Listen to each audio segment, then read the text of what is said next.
STA TV Media Syiar Islam. Bismillahirrahmanirrahim. Assalamualaikum warahmatullahi wabarakatuh. Alhamdulillah wassalatu wassalamu ala Rasulillah Nabiyina Muhammadin wa alihi wa sahbihi wa mawalah. Asyhadu an la ilaha illallah wahdahu la syarikalah wa asyhadu anna Muhammadan abduhu wa rasuluh wa ba'd. Dari Jalan Taman Siswa nomor 56 Merduati Kota Banda Aceh, inilah 96,1 FM Radio Syiar Tauhid Aceh, sahabat belajar ilmu Islam. Alhamdulillah, senang sekali di sore hari ini kita bisa kembali menyapa para sahabat yang masih setia mendengarkan kami di ruang dengar 96,1 FM Radio Syiar Tauhid Aceh. Tentunya kami ucapkan alawat salam. Dan seperti biasa di setiap Senin sore kita kembali hadir dalam program live podcast 96,1 FM di mana kita akan tanya jawab sekaligus sharing ilmu dan juga bermanfaat. Dan tentunya juga penuh inspirasi bersama guru kita Al-Ustadz Haris Abu Naufal Hafidahullah yang insya Allah juga akan kita temani antum semua sampai di jam 6 sore nanti insya Allah untuk edisi 10 Rajab tahun 1442 Hijriah bertepatan pada tanggal 22 Februari tahun 2021. Kami ucapkan selamat sore untuk sahabat pendengar yang ada di Kota Takengon dan tentunya di Kota Langsa melalui jalur frekuensi 91,4 FM Radio As-Sunnah dan 106,1 FM Radio Al-Kans Kota Langsa. Baik, bagi seluruh sahabat para pendengar dan pemirsa STA TV yang ingin berpartisipasi pada acara kita sore hari ini, langsung kita tunggu di line telepon di 0852 77323266 atau juga bisa langsung mengirimkan pertanyaannya di via WhatsApp di 0852 1414 dan tentunya antum juga bisa menyaksikan kami di via YouTube channel dan Facebook Syiar Tauhid Aceh atau juga bisa streaming di website kami di www.syiartauhidaceh.com.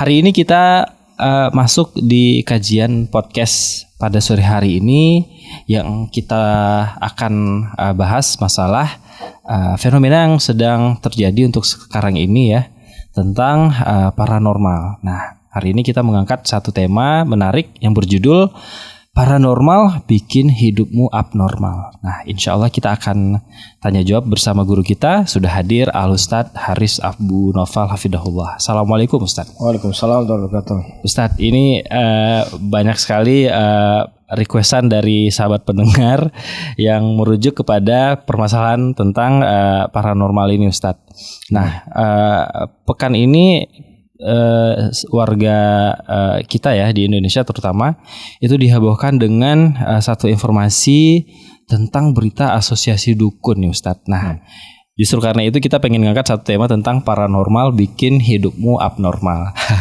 Nah, ini sempat kita dengar juga nih Ustadz bahwasanya sejumlah orang itu mengaku sebagai dukun atau paranormal lah kita bilang Ustaz ya. Itu membuat sebuah satu perkumpulan tentang perkumpulan dukun Nusantara atau disingkat dengan Perdunu nih Ustaz. Nah, Perdunu. Nah, kita Perdungu ya.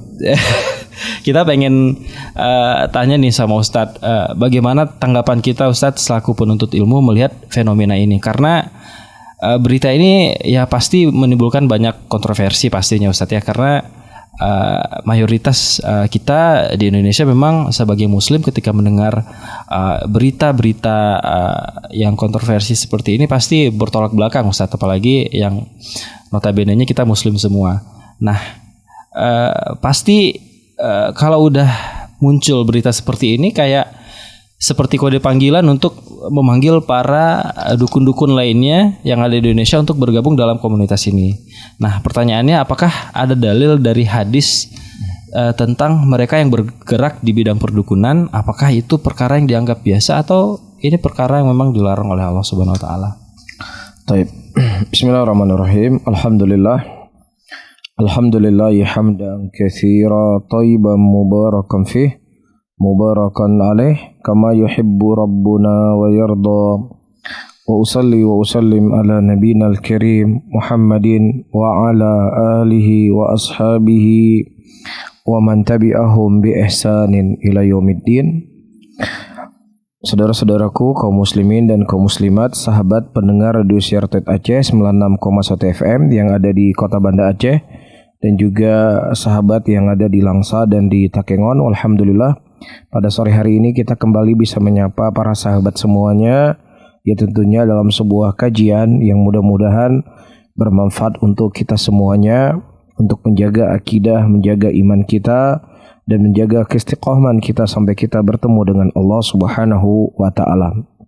Baik, sebelum kita berbicara lebih jauh ya tentang perdukunan, saya cukup tergelitik ya dengan kalimat Nusantara. Sepertinya embel-embel Nusantara ini sudah dijadikan sebuah embel-embel yang sakral, yang berarti orang tersebut toleransi, yang berarti orang tersebut cinta Pancasila, yang berarti orang tersebut suka kebinekaan tunggal ika. Ya, ada rasa kesana sepertinya, yang mana mungkin ketika dulu orang memakai label Islam, ya memakai lambang Islam, embel-embel Islam untuk membenarkan kekeliruan dan kesalahan yang dilakukan, kan begitu? Nah sekarang itu sepertinya beralih dari sebagian orang. Memang mereka mengarah ke nama Nusantara di sebuah nama yang sakral. Berarti ketika kita mengkritisi dari perkumpulan yang sedang mereka berkumpul dengannya, berarti kamu itu tidak cinta Indonesia, kamu itu tidak cinta dengan Nusantara, berarti kamu itu radikal, berarti kamu itu intoleransi, berarti kamu anti Pancasila. Itu kan mau digiring ke arah ke sini. Cuman apapun itu kita tidak peduli. Iya, bumi ini bukan milik fulan dan milik alan. Bumi ini milik Allah. Allah lah yang memiliki langit dan bumi. Rabbus samawati wal ard. Wa ma bainahuma fa'budhu wastabir li ibadatihi hal ta'lamu lahu samiyya. Allah adalah Rabb yang memiliki ya langit dan bumi dan apa yang ada di antara keduanya, sehingga tidak ada satupun ya tanah atau tempat di Nusantara ini ataukah di luar Nusantara kecuali itu merupakan miliknya Allah, dan hanya hukum Allah lah, ketetapan Allah lah yang berhak untuk diterapkan di bumi Allah Subhanahu wa Ta'ala. Dan Allah Subhanahu wa Ta'ala telah menyebutkan tujuan menciptakan langit dan bumi ini. Wa ma khalaqtul jinna wal insa illa liya'budun. Dan tidaklah aku menciptakan jin dan manusia kecuali untuk beribadah kepadaku. Apakah dia seorang Nusantara? Apakah dia seorang Indonesia? Ataukah dia seorang Arab? Ataukah dia seorang Afrika? Selama dia adalah seorang manusia, maka peribadatannya hanya kepada Allah Subhanahu wa Ta'ala, dan dia tidak boleh untuk beribadah kepada selain Allahur Rabbul Alamin. Doanya hanya untuk Allah, tawakal hanya untuk Allah, takutnya hanya kepada Allah, pengharapannya hanya kepada Allah, menyembelih juga hanya untuk Allah, tidak boleh kepada selainnya. Taib. Kemudian kita coba melihat dari sisi praktek yang dilakukan oleh para dukun, oleh tukang sihir, dan yang semisalnya. Mereka telah menyerahkan ya peribadatan kepada selain Allah Subhanahu wa Ta'ala dari peribadatan yang sangat banyak. Taib. Karena dalam perdukunan tersebut dia harus berkhidmat kepada syaitan. Iya. Kemudian dari hasil khidmat kepada para syaitan dari para dukun-dukun ini semuanya, yang kemudian mereka diberikan kelebihan. Kelebihan ini disebut dengan khariqul adah, yaitu sesuatu yang di luar kebiasaan manusia. Nah, sesuatu yang di luar kebiasaan manusia itu bisa sifatnya mu'jizat, yang Allah Subhanahu wa taala berikan kepada para nabi dan para rasul. Dikarenakan kenabian mereka, kerasulan mereka, dikarenakan keimanan mereka. Oleh karena itu Nabi kita Muhammad sallallahu alaihi wasallam bisa mengeluarkan air dari tangannya. Ya, Nabi Isa alaihissalam bisa menghidupkan sesuatu yang mati. Nabi Musa alaihissalam bisa memelah laut. Ini semua merupakan sesuatu yang di luar kebiasaan manusia yang diberikan oleh Allah kepada para nabi dan rasul. Taib. Ada juga sifatnya khariqul ada, sesuatu kebiasaan, sesuatu di luar kebiasaan manusia yang diberikan kepada wali-walinya Allah Subhanahu wa taala yang itu tidak dipelajari. Tetapi sesuatu yang datang tiba-tiba dikarenakan keimanan dan ketakwaan yang mereka miliki. Ya, di antara kisah yang Allah ceritakan dalam Al-Qur'an Ashabul Kahfi, di mana para pemuda yang mereka berlari dari negerinya untuk menjaga agamanya, yang mereka tidur ratusan tahun, yang mana secara kebiasaan manusia ketika dihidup 300 tahun tanpa makan, tanpa kena matahari dan yang semisalnya, maka jasad manusia tidak akan bisa hidup. Tapi Allah memberikan kepada mereka dikarenakan iman dan takwa yang mereka miliki. Nah, ada khariqul adah yang ketiga, kebiasaan yang itu dimiliki oleh manusia di luar kebiasaan manusia, tetapi ya itu diikat dengan berkhidmat kepada syaitan dengan syarat-syarat tertentu. Ya, dia harus menyerahkan sesajen kepada syaitan. Dia harus menyembelih sesuatu kepada syaitan. Ya, terkadang dia harus menabur menabur kembang-kembang yang semuanya sebenarnya diserahkan kepada syaitan. Ya, kemudian harus dimandikan keris dengan air ini. Ya, dan mereka juga memiliki pantangan-pantangan. Ya, pantangannya tidak bisa misalnya mencabut bulu ketiak. Ya, tidak boleh makan pisang ayam. Ya, atau beraneka ragam pantangan-pantangan yang itu diikat perjanjian antara mereka dengan para syaitan. Dan tidak ada keraguan bahwasanya perbuatan ini merupakan perbuatan kufur kepada Allah Subhanahu wa taala. Bahkan Nabi SAW menyebutkan dalam hadisnya, man ata arrafan أو كاهنا أو ساهرا فصدقوا بما يقول فقد كفر بما أنزل على محمد صلى الله عليه وسلم. Barang siapa yang seseorang mendatangi dukun dan mendatangi tukang ramal, ya, dan mendatangi tukang sihir, dan kemudian dia membenarkan apa yang diucapkan oleh mereka tersebut, maka sungguh dia telah keluar telah kafir apa yang diturunkan kepada Rasul sallallahu alaihi wasallam. Iya, berarti ada dua objek ini. Objek yang pertama dukun, objek yang kedua orang yang mendatangi dukun. Orang yang mendatangi dukun saja dan membenarkan apa yang diucapkan oleh dukun tersebut, itu hukumnya dalam Islam dia keluar dari Islam. Apalagi si dukun tadi, apalagi si tukang sihir tadi, apalagi tukang ramal tadi. Ya, tentunya kalau yang mendatangi mereka saja kafir, apalagi yang pelakunya. Iya, karena mereka selain telah beribadah kepada selain Allah Subhanahu wa taala, dengan beribadah kepada syaitan yang itu merupakan musuhnya Allah dan musuh kita bersama, tetapi dijadikan itu sebagai sesembahan yang mereka sembah. Iya, dan ini sesuatu yang tidak bisa diingkari. Para dukun mereka bergulat dengan hal yang seperti ini. Iya, mereka ditusuk dengan pedang tidak luka. Mereka menggorok leher mereka tidak luka.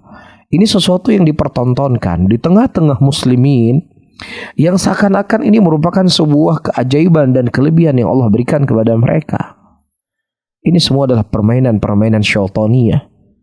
Ya, yang mereka berkhidmat kepada syaitan dan syaitan memberikan sesuatu kepada mereka. Nabi kita Muhammad SAW sebagai seorang nabi dan sebagai seorang rasul, iya, ketika beliau diusir dikejar oleh kaumnya dari kota Mekah, sehingga beliau harus berhijrah ke kota Madinah, itu beliau naik ke Bukit Thur bersembunyi. Iya. Nah, kalau seandainya sebuah keistimewaan itu kebal, Nabi SAW tinggal berjalan saja di kota Mekah. Ayo, siapa mau bunuh saya? Saya ini kebal, saya seorang nabi, dan seterusnya. Bahkan di perang Uhud, Nabi kita SAW, ya, penutup kepala beliau yang terbuat dari besi tersebut itu lengket besinya sampai berdarah. Nabi kita Muhammad SAW. Ya, dan belum lagi kemudaratan-kemudaratan yang terjadi, praktek-praktek perdukunan, menyantet orang sampai sakit. ya bahkan sampai meninggal. Seseorang yang tadinya suami istri begitu mesra, tidak ada punya masalah, tiba-tiba disantet, tiba-tiba didukunin, dan seterusnya. Dari hal-hal yang dipraktekkan dalam ilmu perdukunan tersebut yang meminta bantuan syaitan. Nah, Ustadz, tadi Ustadz sempat bilang bahwasanya ketika kita sudah mengimani selain Allah, maka itu dikatakan murtad. Nah, kita lihat hari ini banyak masyarakat kita itu sering juga kadang-kadang kalau berobat, padahal secara medis jelas bahwasanya dokter mengatakan oh ini mungkin asam lambung, oh ini mungkin hipertensi. Nah, kadang pemikiran masyarakat kita, Ustadz, aduh cari solusi lain deh. Dengan pergi ke alternatif atau ke tabib-tabib yang katanya ya ini kan berobatnya pakai bahasa Arab, bahasa Al-Quran. Nah, ini gimana nih Ustadz cara menghindarinya, Ustadz? Pertama, kita mengetahui bahwasannya pengobatan itu ya ada sesuatu yang datang secara syar'i ya. Ya, misalnya minum madu, minum obat sauda, dia meruqyah dengan bacaan-bacaan Quran atau zikir-zikir yang ma'thur dari Nabi sallallahu alaihi wasallam. Ini sesuatu yang tidak kita pungkiri. Ini sesuatu yang kita tidak menafikan. Bagaimana kita menafikan? Ini sesuatu yang datang nas dari Nabi sallallahu alaihi wasallam juga disebutkan dalam Al-Quran. Nah, kemudian ada yang sistem pengobatan yang sifatnya adalah tajarubah.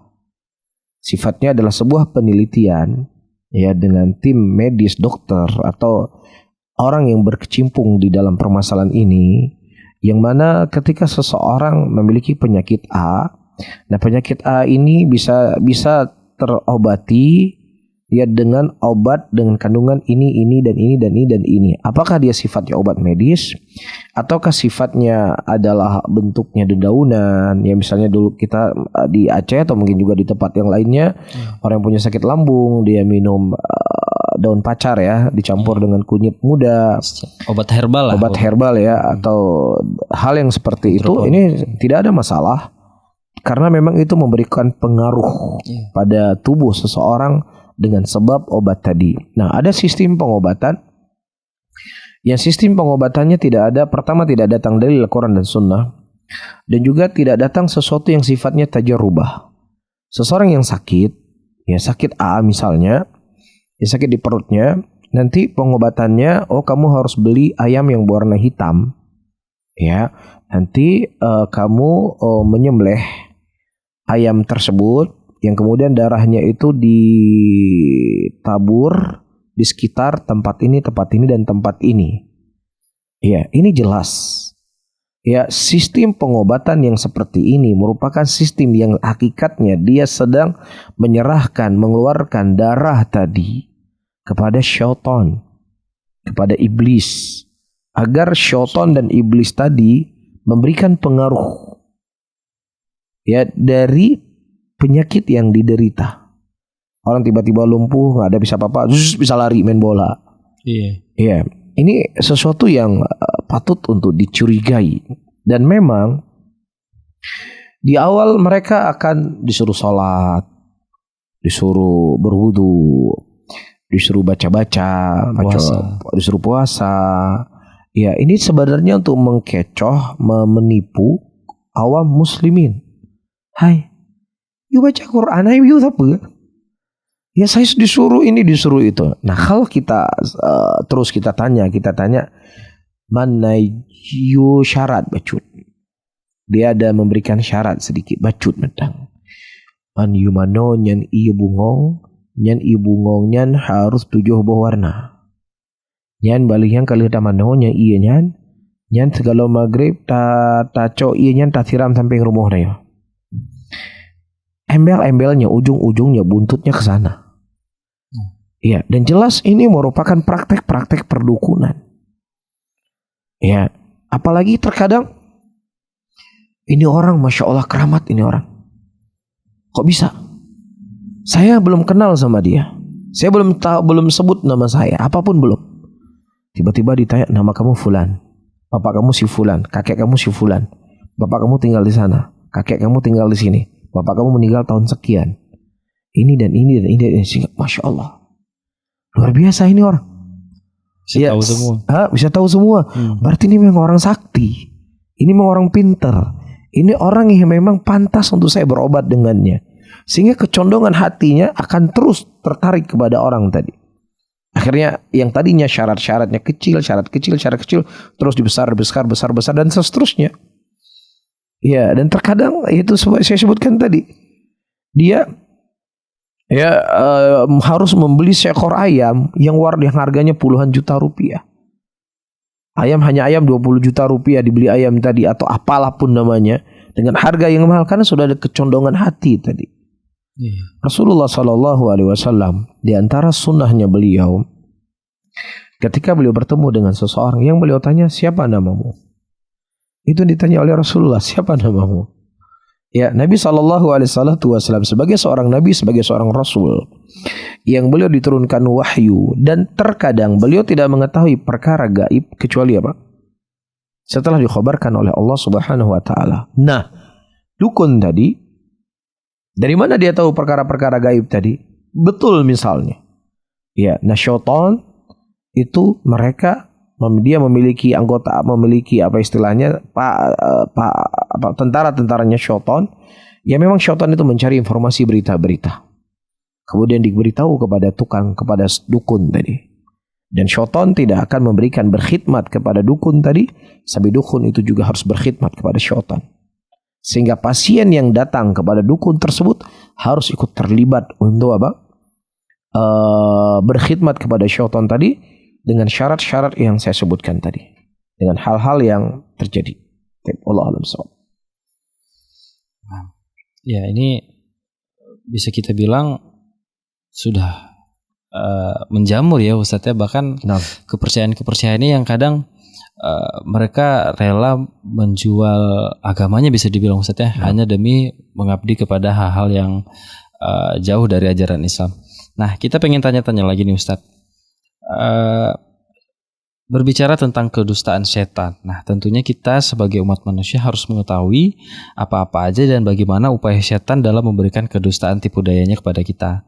Karena hari ini kita banyak dengar kabar di luar sana, ya itu dia tadi, dia bangga dan mengaku bahwasanya mereka ini penyembah setan Ustadz. Atau kita bilang bahasa ilmiahnya Illuminati Ustadz.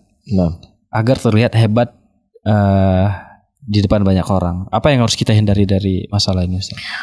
Saudara-saudaraku muslimin dan muslimat rahimani wa rahimakumullah, sebelum saya menjawab tentang apa yang ditanya tadi, ada sebuah kisah cerita. Mungkin cerita ini sempat saya cerita di beberapa tempat kajian dan saya mendengar sebuah kaset, yaitu ketika guru kami Syekh Muhammad Al-Imam Hafizahullah Ta'ala didatangi oleh tukang sihir, dan kemudian beliau bukan syaitan, tukang sihir yang ingin bertaubat. Kemudian beliau bertanya kepada tukang sihir tersebut dengan beberapa pertanyaan. Di antara hal yang disebutkan, dia ini profesinya sebagai imam masjid, sebagai khatib masjid. Ya, itu profesinya. Ketika ditanya, kenapa dia menjadikan dirinya sebagai profesi khatib masjid dan imam masjid? Dia jadikan profesi itu agar lebih mudah menipu manusia. Ini orang soleh, ini orang yang taat, ini orang yang baik. Ya, kerjanya sholat, imami muslimin sholat, kerjanya khutbah Jumat, dan seterusnya. Tetapi di situ dia menceritakan, dia tidak pernah mandi wajib. Ya, dia ruku dan sujudnya bukan untuk Allah, tetapi ruku dan sujudnya untuk syaitan. Ya, untuk iblis yang dia sembah. Kemudian di antara soal yang diajukan oleh Syekh Hafizahullah, bagaimana tak langkah jalan sehingga dia bisa menjadi seorang tukang sihir. Dia menceritakan dari fase-fase yang harus dia lewati untuk menjadi seorang tukang sihir. Dan fase terakhir finishnya, sambil dia cerita menangis, dia harus menulis ya ayat Al-Quran, kitab suci, kalamullah dengan darah haid wanita. Dengan itu ditulis untuk menghina Al-Quran, untuk melecehkan kalamnya Allah, melecehkan kitab suci. Ya, sehingga semakin dia itu kufur, maka semakin syaitan semakin akan kencang kuat untuk berkhidmat kepadanya. Dan ini dipraktekkan. Beberapa informasi yang kita dapatkan, orang-orang yang berkutat dengan hal yang seperti ini terkadang didapatkan mushaf di tempat dia berdiri untuk dia beol, tempat dia buang hajat. Ya, ada ruang-ruangan khusus yang orang lain nggak boleh masuk. Ya, untuk hal-hal yang seperti itu yang dilakukan.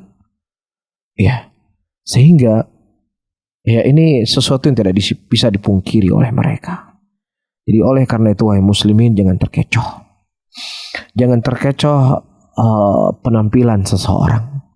Karena seseorang berpenampilan dengan penampilan agama, ini sangat mudah untuk menipu manusia. Mudah untuk membuat manusia terkecoh dengan apa yang dia lakukan. Ya, sehingga apa solusinya? Seseorang mempertebal tauhid, seorang mempertebal akidah, seseorang bersemangat untuk belajar agama.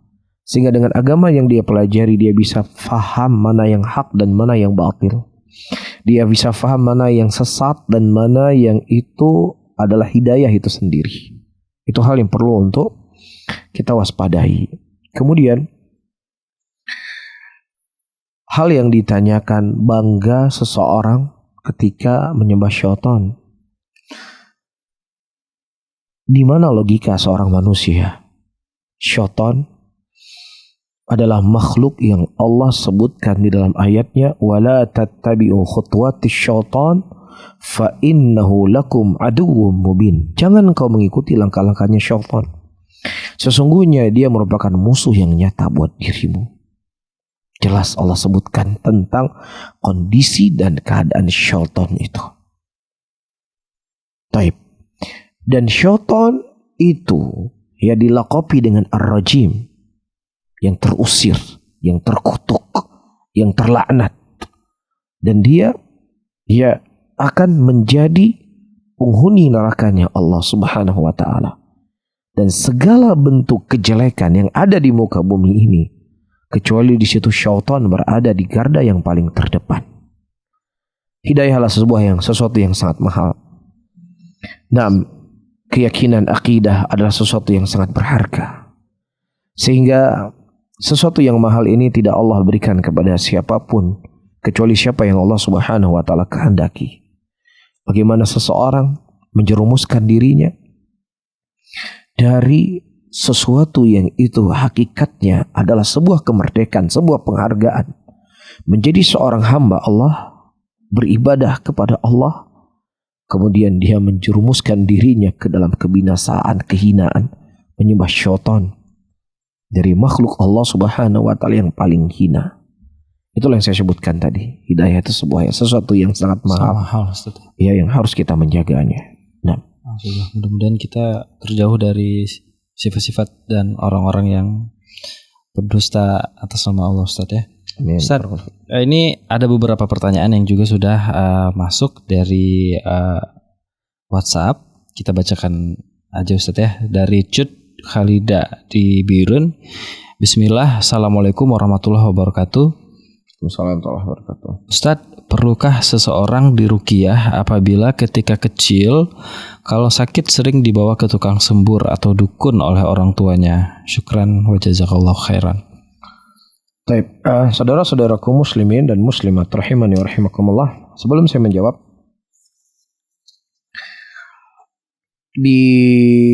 dari informasi berita yang saya baca, tujuan dibentuk asosiasi perdukunan ini supaya bisa membedakan mana yang dukun abal-abalan dan mana dukun yang dianggap sebagai dukun sejati. Dukun penipuan, yaitu tujuannya mereka. Jadi ibaratnya sekarang ingin dibedakan mana yang kotoran yang betul kotoran beneran, mana sesuatu yang dibuat dari plastik tetapi berbentuk kotoran. Ya, jadi kotoran tadi mau dibilang yang betul-betul kotoran tuh yang mana? Yang ini benar-benar kotoran. Ini plastik, jangan tertipu dengan kotoran ini. Jadi sekarang mana yang lebih baik?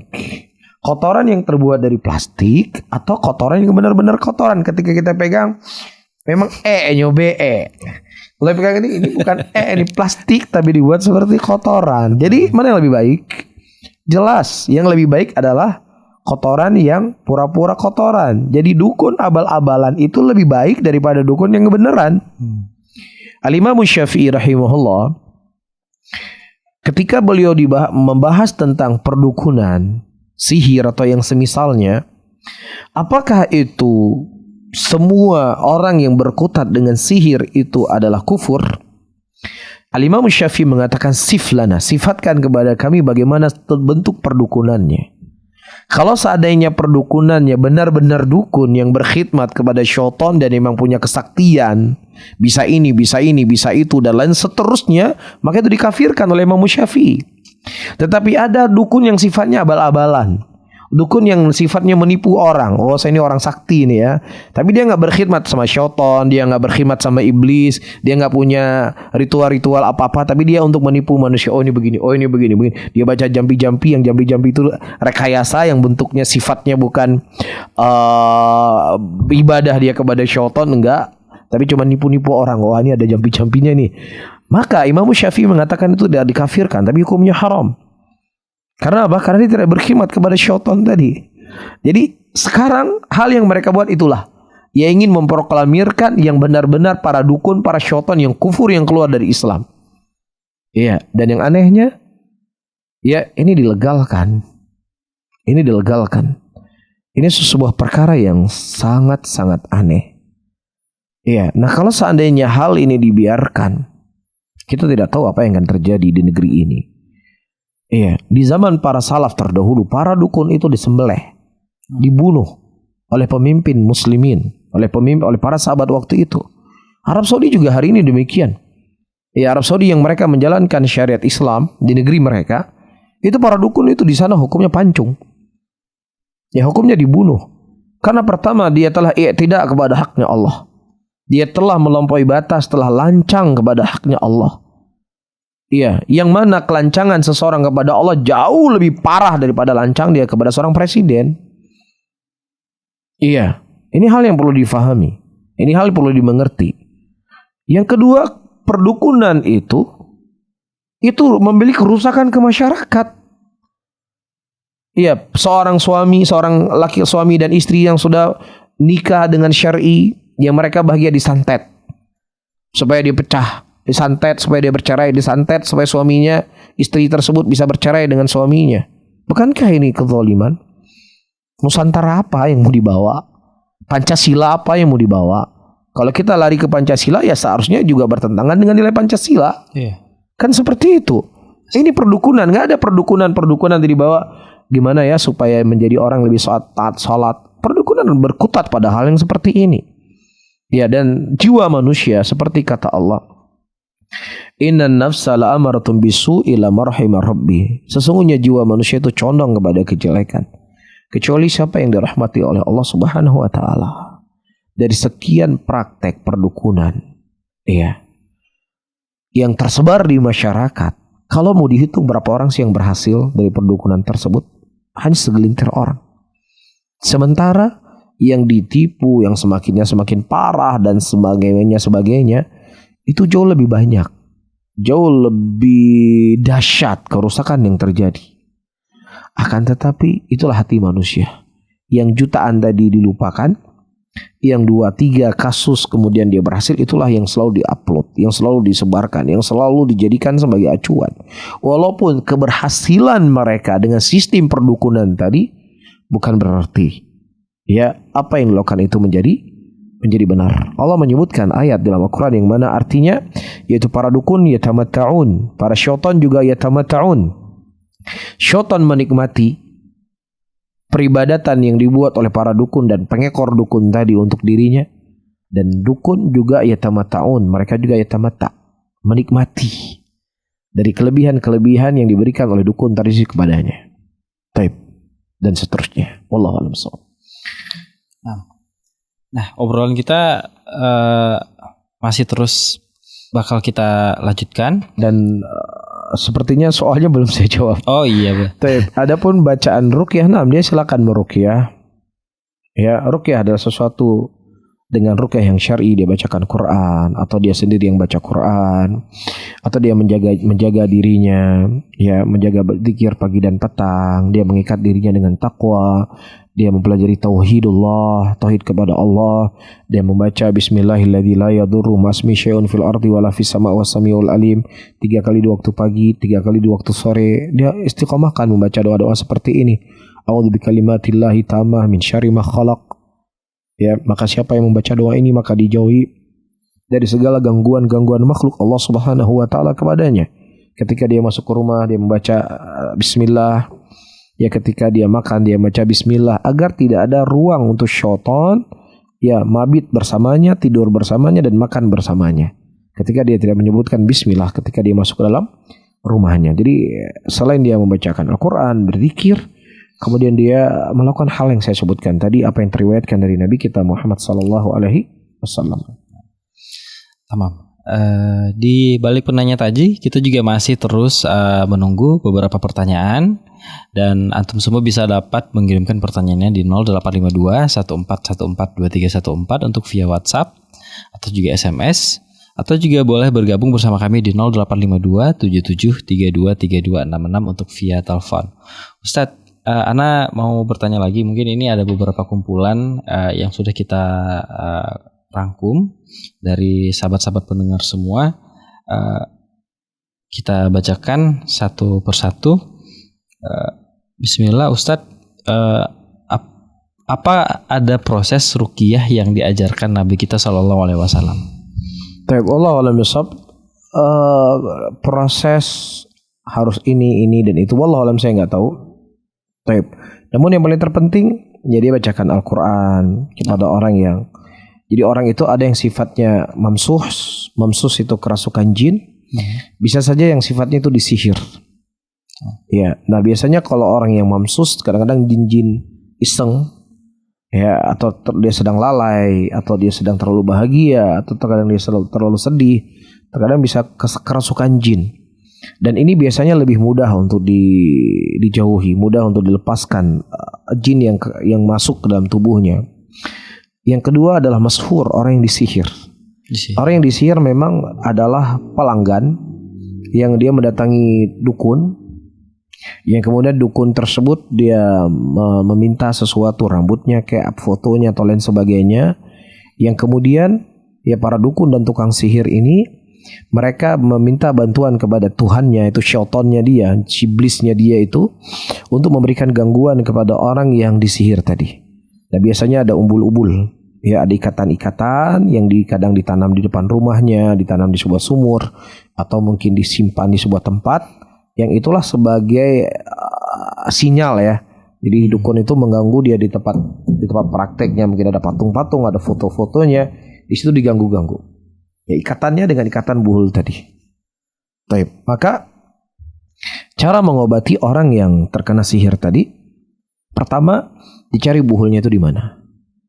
Rasulullah SAW ketika beliau disihir oleh seorang wanita Yahudi, oleh Labib al-Asam, seorang Yahudi, waktu itu turun malaikat Jibril mengkhabarkan bahwasanya buhul itu disimpan di sebuah sumur.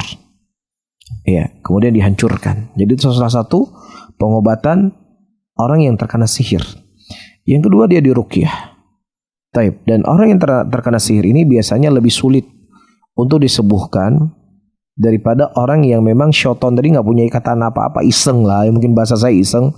Ketika seseorang itu dalam keadaan dia terlalu lalai atau terlalu sedih atau yang semisalnya, maka banyak membaca Al-Quran, banyak menjaga zikir-zikir.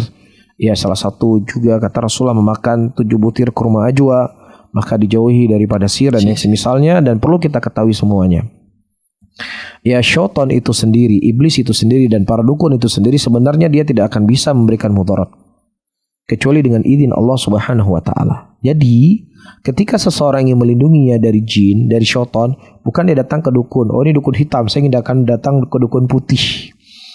Ini cuma sekedar pakaian dukun putih. Hakikatnya tetap dia berkhidmat kepada syaitan. Cuman yang satu mungkin pakai gambar tengkorak, yang satunya mungkin pakai tasbih, kan begitu. Hakikatnya itu cuma sekedar yang saya sebutkan tadi untuk menipu manusia. Covernya aja. Ya covernya nanti wah pelempar tasbih lah apa nama-namanya. Ya, ini tidak ada dalam ilmu perdukunan, ilmu dukun hitam dengan ilmu dukun putih. Selama seseorang melakukan praktek-praktek yang saya sebutkan, itu praktek yang terlarang dalam agama kita. Jadi dibacakan ayat Quran, dan yang terpenting jangan dibuat syaitan itu diajak ketika kemasukan diajak bicara. Siapa nama kamu? Berapa orang dalam tubuhmu? Oh, saya ada 1 juta orang di sini begini dan begini. Jangan diajak bicara. Karena yang memberikan ta'thir pengaruh yang besar ketika orang yang kerasukan tadi Al-Quran itu sendiri. Al-Quran itu yang memberikan pengaruh.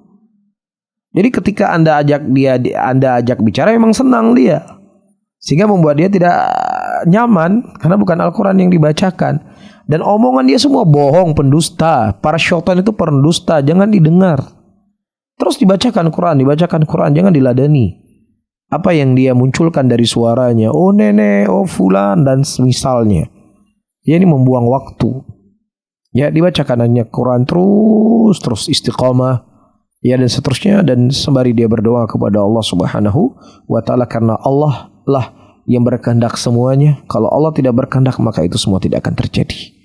Dan kalau seandainya Allah akan mengangkat, maka itu akan terangkat. Ya, maka yang paling terpenting iltija dan kembali kepada Allah Subhanahu wa taala. Nah, Ustadz, ini mungkin ada satu pertanyaan lagi, Ustadz. Apa yang sedikit mengganjal bagi kita semua di sini? Mungkin tadi sedikit bajangnya kita udah tahu dan udah jelas bahwasanya ya namanya paranormal itu mau dukun, mau tabib, mau pesulap, apapun itu, Ustadz, ya mungkin memang mereka sudah tergolong kepada hal kesyirikan, Ustadz. Nah, tapi gimana nih Ustadz ketika misalnya kita sedang mengikuti ujian atau tes psikologi, Ustadz. Nah, pada saat psikolog ini bertanya, dia menunjukkan satu gambar kepada kita nih, Ustadz. Menunjukkan satu gambar bahwasanya dia ingin menilai kepribadian kita dengan cara dia bertanya, ketika kamu melihat gambar ini, gambar apa yang terlihat di kamu? Apakah ini gambar sebuah mata atau gambar seekor ikan paus? Nah, katakanlah seperti itu, Ustadz. Nah, mungkin kalau kita menjawab, oh saya pertama kali lihat mata. Nah, mungkin nanti ada penilaiannya sendiri. Atau kita menjawab, oh ini kita menjawab ikan paus. Katakanlah seperti Ustadz. Dan jawabannya juga terlampir. Nah, hal semisalnya ini apa dikatakan syirik juga atau gimana, Ustaz? Baik, saudara-saudaraku muslimin dan muslimat rahimani wa rahimakumullah. Mungkin sedikit pembahasan yang tadi kita sebutkan, ya apapun namanya, dukun, tukang sihir, tabib, apapun namanya, ataukah dia dinamakan seorang ustadz atau apapun namanya, kalau seandainya memang dia tidak berpraktek dengan praktek yang seperti kita sebutkan tadi, ya sudah, dia tidak termasuk dari orang yang disebutkan ayat-ayat tentang kekafiran para dukun dan tukang sihir yang mereka berkhidmat kepada syaitan, kan begitu. Tapi ketika dia tidak menamakan dirinya sebagai dukun, tapi dia menamakan dirinya sebagai tabib, orang pintar dan seterusnya, tetapi dia jelas praktek yang dipraktekkan adalah praktek perdukunan. Ya, jadi sesuatu itu terkadang lihat dari sisi hakikatnya, tidak hanya dilihat dari sisi namanya. Ketika hakikatnya memang praktek yang dipraktekkan adalah praktek perdukunan, maka dihukumi dia sebagai dukun. Dan hukum dukun dalam Islam telah kita sebutkan tadi. Para sahabat semuanya sepakat, mereka itu wajib untuk dibunuh. Dan yang membunuh adalah siapa? Pemimpin muslimin yang melakukan hukum tersebut. Tapi kemudian adapun sifat yang psikolog, ya saya wallahu alam ya, saya tidak tahu persis bagaimana cara mereka membaca pikiran seorang manusia. Cuman secara kaidah yang kita ketahui, ketika di sana ada dampak yang sifatnya zahir, ya maka itu sesuatu yang tidak dipermasalahkan. Tapi kalau seandainya sesuatu yang sifatnya tidak zahir berarti tidak nampak. Ya, ini kalau muncul bintang Sagittarius, orang yang bintangnya Sagittarius bulan ini, maka dia akan mudah dapat jodoh, maka dia nanti akan hidup, dia akan dapat pekerjaan dan seterusnya. Dia dapat rezeki. Ini pengaruhnya nggak ada zahir. Namanya apa? Sebab muncul bintang dia dapat rezeki, apa munculnya? Kan seperti itu. Ada yang sifatnya sifat zahir. Oh, ini bulan ini banyak awan sepertinya akan terjadi angin dan terjadi hujan lain sebagainya. Ya kalau hujan ya penjualan es krim ya berkurang ya. Dan ini adalah sifatnya zahir, nampak jelas. Jadi mungkin saya pengen mendapatkan informasi lebih, ya psikologis atau psikolog itu mereka membacanya dengan menggunakan apa seperti itu. Ya mungkin saya nggak bisa jawab sekarang. Ya mungkin lebih ada informasi yang lebih. Ya sehingga dengan melihat mata, oh berarti ini pikirannya masih sehat. Lihat, wah ini lihatnya lumba-lumba, ini kayaknya butuh hiburan ini. Atau yang semisalnya, wallahu alam, saya nggak bisa menjawab sekarang. Baik. Ustaz. Nah terakhir Ustaz, ada nggak Ustaz kiat-kiat atau amalan yang bisa kita kerjakan supaya kita tidak diganggu oleh syaitan? Sebenarnya tadi sudah kita isyaratkan ya. Pertama, seseorang bertakwa kepada Allah, wa may yattaqillaha yaj'al lahu makhraja. Pada siapa yang seorang bertakwa kepada Allah, maka Allah akan memberikan jalan keluar dalam kehidupannya. Apa saja Allah akan menjaganya. Maka Rasulullah mengatakan, ihfadillah yafadka, ihfadillah tajidhu tujahaka. Jaga Allah, maka Allah akan menjagamu. Bagaimana cara kita menjaga Allah? Kita menjaga batasan-batasan Allah yang telah Allah tetapkan kepada kita. Ya kita jauhi dari apa yang dilarang oleh Allah Subhanahu wa taala. Nah, kalau seandainya Allah sudah menjaga kita, maka kekuatan apa yang bisa memberikan mudarat untuk kita? Nggak ada sama sekali. Ini yang terpenting. Yang kedua, dia menjaga zikir pagi petang, dia menjaga zikir-zikir yang kita sebutkan tadi. Bismillahirrahmanirrahim, la yadurru ma'asmi syai'un fil ardi wala fis sama' was-samiul alim, dibaca 3 kali pagi hari, dia baca 3 kali di sore hari, dia membaca bismillah ketika dia masuk ke rumahnya. Dan seterusnya dari hal-hal yang telah dijelaskan dan disebutkan oleh Nabi kita Muhammad sallallahu alaihi wasallam. Nah, Ustaz, sebelum kita closing untuk kajian kita hari ini, mungkin ada nasihat yang ingin Ustaz sampaikan kepada kita semua yang sedang mendengarkan saat ini. Baik, saudara-saudaraku muslimin dan muslimat rahimani wa rahimakumullah, kita ketahui dengan perkembangan globalisasi dunia ini, komunikasi begitu cepat tersebar, ya, dan juga pelegalan dari yang naudzubillah di zaman Nabi sallallahu alaihi wasallam, mereka itu dihukumi kafir dan dihukumi dibunuh karena memberikan mufsid fil ard. Tetapi kita berada di zaman di mana itu sesuatu yang dilegalkan, sesuatu yang dianggap sebuah perkara yang halal. Dan naudzubillah terkadang sesuatu yang dianggap inilah orang yang cinta dengan Pancasila, yang cinta dengan Nusantara dan beraneka ragam pujian dan sanjungan, yang orang yang menyelisih itu semuanya berarti anti Pancasila, berarti dia radikal, berarti dia arahnya ke teroris dan harus dibungkam, harus di ini dan itu. Kan begitu. Kita berada di zaman yang seperti ini. Maka tentunya yang pertama, ya, siapa saja, kekuatan apa saja yang apabila kekuatan itu jelas bertentangan dengan Allah, itu tidak akan lama, itu akan hancur. Apakah Allah Subhanahu wa taala menghancurkan ketika dia masih hidup, atau Allah Subhanahu wa taala akan binasakan dia di akhirat kelak? Karena tidak ada bagian para dukun, para tukang sihir, para tukang santet, tidak ada bagian bagi mereka di sisi Allah Subhanahu wa taala kecuali hanya nerakanya Allah, iya dan billah. Ketika dia mati dalam kondisi demikian dan dia tidak bertobat kepada Allah. Fir'aun, dia telah mengaku dirinya sebagai Tuhan. Ana rabbukumul a'la. Saya Tuhan yang paling tinggi yang kalian miliki. Kesombongan Fir'aun justru menenggelamkan Fir'aun dan bala tentaranya dan kerajaan seluruhnya. Ya, sehingga silahkan kalian tertawa. Silahkan kalian bersenang-senang. Silahkan kalian berbahagia dengan apa yang kalian dapatkan. Tapi ingat, Allah Subhanahu wa ta'ala maha melihat, maha mendengar dari apa yang dilakukan oleh manusia itu sendiri. Yang kedua, dengan kondisi yang seperti ini, kita harus mempertebal keimanan kita dengan menuntut ilmu, mempelajari tauhid, mempelajari akidah dengan benar, agar itu bisa membentengi diri kita, sehingga kita bisa mengetahui mana yang benar dan mana yang salah. Kita bisa mengetahui mana yang hak dan mana yang batil. Ya, dan seterusnya kita berdoa kepada Allah Subhanahu wa taala agar Allah Subhanahu wa taala menjaga kita, menjaga keluarga kita, menjaga muslimin dari makar-makar orang-orang yang ingin merusak akidah muslimin, merusak akidah Islamiyah yang suci, yang mana di dalamnya diajarkan kepatuhan hanya kepada Allah dan menjauhi hal-hal yang bisa memberikan mudarat kepada manusia. Ya, membuang duri di jalanan saja dianggap sebagai ibadah dalam agama ini. Ya, apalagi merusak dari kehidupan manusia, membuat manusia celaka dan semisalnya dengan perdukunan yang mereka gunakan. Ya, kalau seandainya memang dukun itu mereka ahli dan seterusnya, dengan beraneka ragam ingin ini dan itu, ya sudah. Bisa nggak kalian ada banjir, kalian hilangin banjir? Ya, utang Indonesia lunas semuanya. Kalau kalian adalah sakti dan yang semisalnya, ya mengangkat derajat kemiskinan Indonesia dan seterusnya. Dan tidak lain adalah kebohongan dan kedustaan mereka yang terkadang memang syaitan dengan izin Allah memberikan kemampuan kepada mereka sekali dua kali dan ribuan kali di belakangnya adalah semua yang gagal. Tapi tetap manusia mereka menjadikan itu sebagai pegangan kebenaran. Nasallahu salamata wal afiyah. Dari hati yang jelek kita berdoa kepada Allah agar diberi hati yang bersih, hati yang selamat, yang mana hati selamat itu bisa menilai mana yang hak dan yang mana yang batil.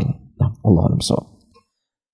Jazakallah khairan Ustaz atas penyampaian materinya. Semoga Allah Subhanahu wa taala senantiasa menjaga Ustaz dan keluarganya. Amin ya rabbal alamin. Sudah 1 jam kita menemani antum semua dalam kajian podcast untuk hari ini. Jazakumullahu khairan bagi yang sudah mendengarkan kita di jalur frekuensi 96,1 FM, di 106,1 FM Radio Alkans Kota Langsa dan 91,4 FM Radio As-Sunnah Kota Takengon yang juga sudah ikut bergabung bersama kami. Semoga kita semua dapat mengambil faedah ilmu dari apa yang telah disampaikan Ustaz tadi. Mohon maaf bila terdapat banyak kesalahan. Insya Allah kita akan berjumpa kembali di lain kesempatan. Ana Iqbal beserta kru yang bertugas hari ini izin pamit. Kita akhiri kajian kita hari ini dengan membaca doa kafaratul majelis. Subhanakallahumma wa bihamdik asyhadu an la ilaha illa anta astaghfiruka wa atubu ilaik. Assalamualaikum warahmatullahi wabarakatuh. Waalaikumsalam.